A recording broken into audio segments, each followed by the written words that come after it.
Hello दोस्तों, मेरा नाम है सूरज और आपका हमारे चैनल पर स्वागत है। मैं एक मिस्टीरियस स्टोरी सुनाने जा रहा हूँ। वो स्टोरी है नासिक की। तो चलिए स्टोरी शुरू करते हैं। नासिक का शांत और पुराना इलाका देवली कैंप। दिन में यह जगह जितनी सुकून भरी लगती है ना, रात में उतनी डरावनी। यह कहानी निखिल नाम के एक बंदे की है।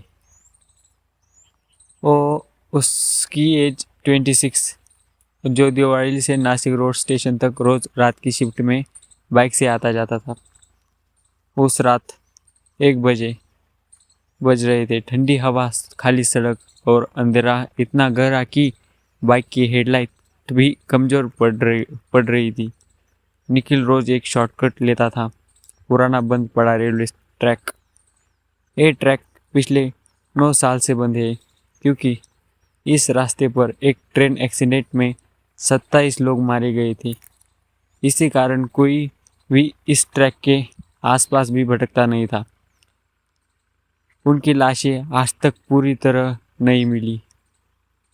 लोग कहते थे उस हादसे की आत्माएं अभी भी ट्रैक पर भटकती है, लेकिन निखिल इन बातों पर विश्वास नहीं करता था। निखिल अपनी बाइक धीमे धीमे ट्रैक पर ले जा रहा था। अचानक उसने देखा, ट्रैक पर थोड़ी दूर आदमी खड़ा है। सफेद शर्ट, खून से भीगी बाहें और हाथ में लालटेन। निखिल बोला, अरे भाई, कौन हो? इस वक्त यहाँ क्या कर रहे हो? आदमी धीरे आवाज में बोला, ट्रेन आने वाली है, पटरियों से उतर जाओ। निखिल हंस पड़ा। कौन सी ट्रेन? ये ट्रैक बंद है भाई। उस आदमी ने कहा, बंद नहीं हुआ बेटा, बस दिखाई दिखाई देना बंद हो गया है। निखिल कुछ समझ पाता उससे पहले वो आदमी गायब हो गया, जैसे कभी था ही नहीं। अचानक हवा में ट्रेन का हॉर्न गूंजा, एकदम वही आवाज जो देवली एक्सप्रेस को होती थी। निखिल घबरा गया। ट्रैक ट्रैक कांपने लगा, कंकर उछलने लगे, लाइट झिलमिलाने लगी। लेकिन दूर देखने पर कोई ट्रेन नहीं थी। निखिल ने सोचा, ये मेरा दिमाग का भ्रम होगा। लेकिन तभी एक आदमी चिपता हुआ भागता दिखा। निखिल को कुछ समझ नहीं आ रहा था। उसका पूरा शरीर जला हुआ, जैसे ट्रेन के अंदर फंसा हो। वो चीखता रहा, दरवाज़ा खोलो, आग आग, बचाओ। और निखिल की आंखों के सामने वो आदमी धुएं में बदलकर गायब हो गया। निखिल को एहसास हुआ, ये वही यात्री है जो उस हादसे में मारे गए थे। ट्रैक तेजी से कांपा, पूरी जमीन हिलने लगी। निखिल का दिल तेजी से धड़क रहा था। अचानक एक पुरानी जली हुई ट्रेन उसके सामने आ गई।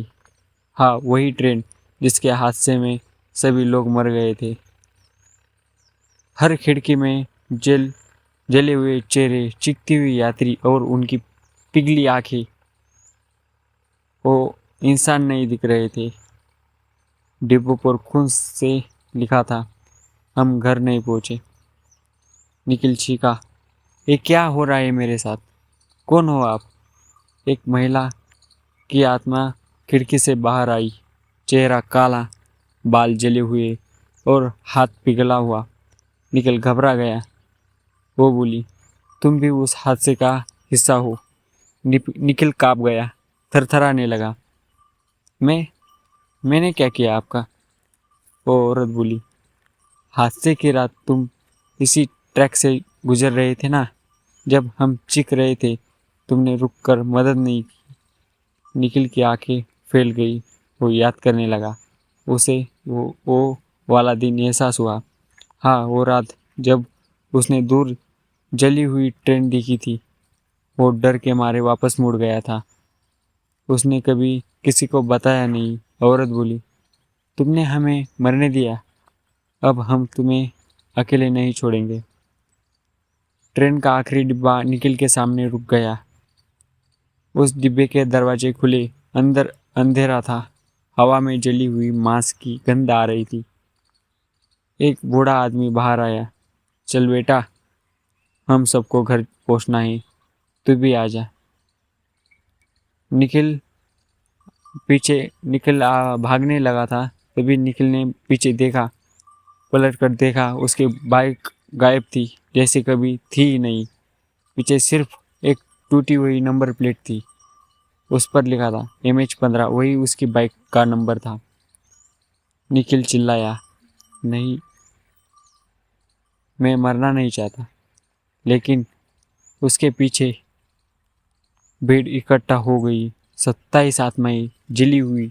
सभी ट्रेन में जो जली थी ना, उसके आसपास दुर्घटना लगी, ते इकट्ठा हो गई। कटी हुई, बिना चेहरे वाली, सब एक साथ बोली, हम सब जब तक घर नहीं पहुंचेंगे तू भी नहीं जाएगा। डिब्बे से एक काली भुजा निकली और निखिल को अंदर खींच लिया। दरवाज़ा बंद, ट्रेन गायब। अगले दिन जब सुबह लोग पुराने ट्रैक पर निखिल की बाइक पड़ी थी, वो देखने गए तो बाइक टूटी हुई थी, लेकिन निखिल का कोई पता नहीं। उसके घर वाले भी चिंता कर रहे थे। उसके घर वालों ने रेलवे पुलिस को बताया, वही जगह जहां 9 साल पहले हादसा हुआ था। उस रात CCTV में एक पुराना जली हुई ट्रेन की झिलमिल छवि दिखी, कुछ सेकंड फिर गायब। और अंतिम फुटेज, ट्रैक पर एक छाया चल रही थी। उसकी चाल निखिल की जैसी थी, जैसे वो निखिल ही था। आज भी लोग कहते हैं दिवाली ट्रैक पर एक रात में एक अदृश्य ट्रेन गुजरती है। अगर आप ध्यान से सुने तो उसमें से आवाज आती है, घर नहीं पहुंचे। और जो भी उसे सुन ले, वो कभी अपने घर नहीं पहुंचता। This is mysterious story. ऐसी स्टोरी सुनने के लिए हमारे चैनल को सब्सक्राइब कीजिए। और स्टोरी पसंद आई तो लाइक कीजिए। और आपको अगली वाली स्टोरी किस टॉपिक पर चाहिए, यह हमें कमेंट में बताइए। शुक्रिया।